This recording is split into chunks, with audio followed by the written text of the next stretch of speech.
भगवते वासुदेवाय। नमस्कार दोस्तों, आज के इस वीडियो में हम सुनेंगे ज्येष्ठ महात्म्य के 19वें अध्याय का पाठ। इस अध्याय में हम जानेंगे किस प्रकार से राजा पुलिंद ने राजा प्रजानवरेह के नगर पर आक्रमण कर दिया।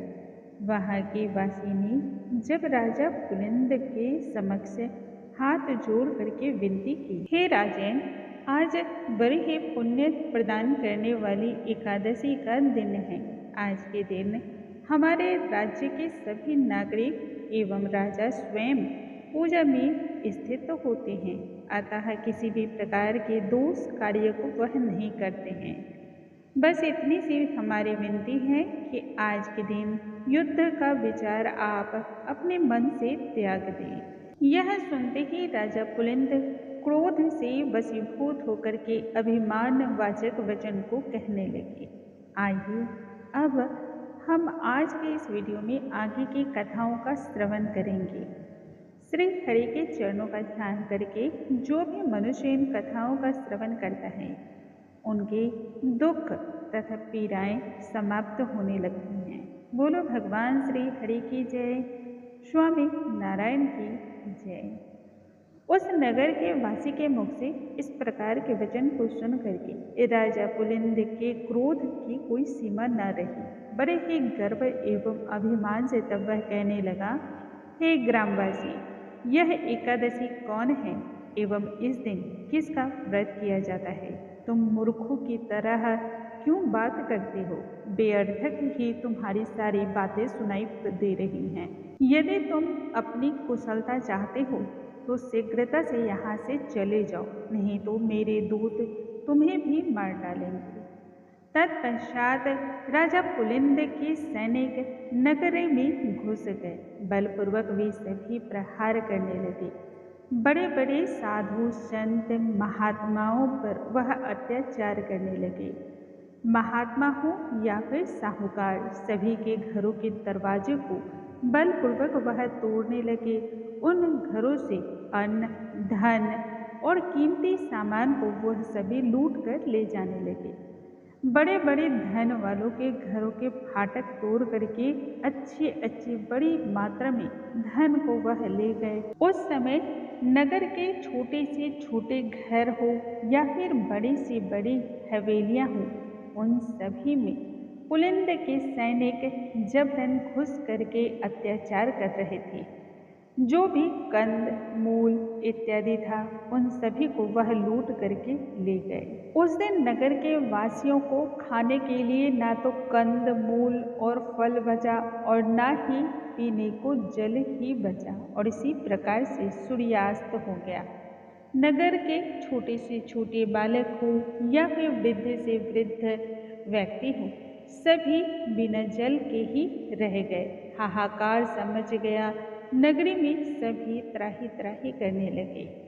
स्वर्ग में सहसा ही भगवान विष्णु उस समय क्रोध पूर्वक उठकर खड़े हो गए। उन्होंने अपने दूत गरुड़ जी को बुलाया तथा उनके कान में कुछ बातें कह दी।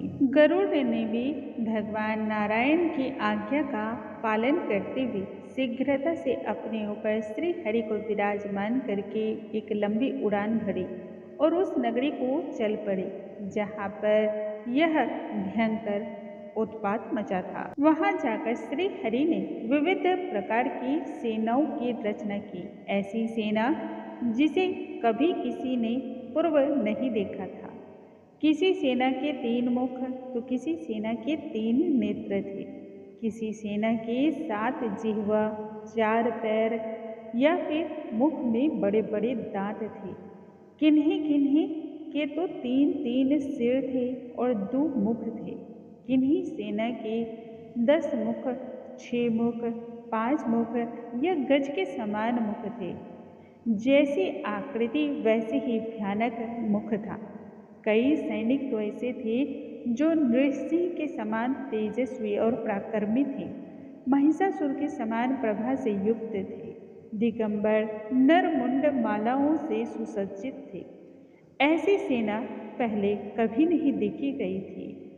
ऐसी सेना को सर्वव्यापक प्रभु भगवान श्री विष्णु ने तब आज्ञा दी कि राजाओं में अधम इस राजा पुलिंद को संपूर्ण सेना के सहित मेरी आज्ञा से सूर्य उदय से पूर्व ही पूरी तरह से नष्ट कर दूं। भगवान श्री हरि की आज्ञा प्राप्त होते ही उसे ही सिरोधार्य मान करके सभी सैनिक शत्रु दलों में टूट पड़े। वे सभी विभिन्न प्रकार के अस्त्र शस्त्र का प्रहार करने लगे। साथ ही शरीर के द्वारा भी वह अपने नख और विशाल भुजाओं के द्वारा शत्रु सेनाओं को कष्ट तहस नहस करने लगे। उस समय भूमंडल पर अंधकार सा छा गया। सब कुछ धुंधला सा दिखाई देने लगा। सिर्फ आवाजें आ रही थी तो कट कट की, कुछ दांतों से काटे जा रहे थे तो कुछ छन्न भिन्न करके अस्त्र शस्त्रों से ही मारे जा रहे थे। इस प्रकार से पैदल सेना के लिए बहुत सारे वीर मार दिए गए और बहुतों को खा लिए गए। अजीबोगरीब और भयंकर मुख वाले उन सेना को देख करके पुलिंद के सैनिक कहने लगे कि तुम लोग कौन हो और यहाँ कहाँ से आए हो? हम लोगों ने आज तक ऐसे वीरों को कभी नहीं देखा है। अतः उनको मनुष्य न समझ करके सभी सैनिक भय से वहां से भाग खड़े हुए। सैनिकों को भागता देख करके नारायण भगवान के सैनिकों ने उनका पीछा किया और उन्हें मृत्यु के घाट उतार दिया। जब राजा पुलिंद के सभी सैनिक मारे गए तब राजा पुलिंद स्वयं ही विष्णु गणों के साथ युद्ध करने के लिए भूमि पर आ डटा। अस्त्र शस्त्र के दारुण प्रहार से वह भी घायल होने लगा और हिम्मत जवाब देने लगी। युद्ध में अपने आप को सामर्थ्यहीन पाता हुआ मन में वह विचार करने लगा कि यदि अब भी यहाँ से भागा ना गया तो शीघ्र ही मेरे भी प्राण चले जाएंगे। ऐसा विचार करके राजा पुलिंद ने मेघास्त्र छोड़ा, जिसके द्वारा युद्ध भूमि में घोर अंधकार छा गया और मेघों की वर्षा होने लगी। वहां पर प्रचंड वेग से वायु चलने लगी। इसी कारण भगवान विष्णु के सभी गण मुग्ध हो गए और जो जहाँ पर था वहीं पर सभी कार्यों को छोड़कर बैठ गए। ऐसा ही उचित समय देख करके राजा पुलिंद घोड़े पर सवार होकर के वहाँ से सहसा ऐसे गायब हुआ जैसे उस स्थान पर पूर्व वह कभी आया ही ना हो। शेष जो सैनिक बच गए थे वे सभी भी राजा के चले जाने के पश्चात वहाँ से भाग खड़े हुए। भक्त वत्सल भगवान श्री हरि ने अपने भक्त की रक्षा करने हेतु भी यह कार्य अपने हाथों में लिया था। तत्पश्चात वह भी अपने लोक की ओर फिर चले गए। प्रातःकाल जब नगर के वासी उठे तब अत्यंत ही वह सभी हैरानी करने लगे, क्योंकि वहाँ पर शत्रुओं की सेना नहीं थी। अंत में सभी ने उचित समय पर पारण करने का निश्चय किया। यह सब कुछ उन्हें ऐसा प्रतीत हो रहा था मानो कोई दुःस्वप्न था जो पलक झपकते ही समाप्त हो गया। भगवान सदा ही अपने भक्तों की पुकार पर दौड़े चले आते हैं। बोलो भगवान श्री हरि की जय, स्वामी नारायण की जय। दोस्तों, आज के इस वीडियो में हमने सुना है ज्येष्ठ महात्म्य की 19वें अध्याय का पाठ। कल के वीडियो में आगे की कथाओं के साथ पुनः मिलेंगे। तब तक के लिए नमस्कार। हरे कृष्णा, राधे राधे।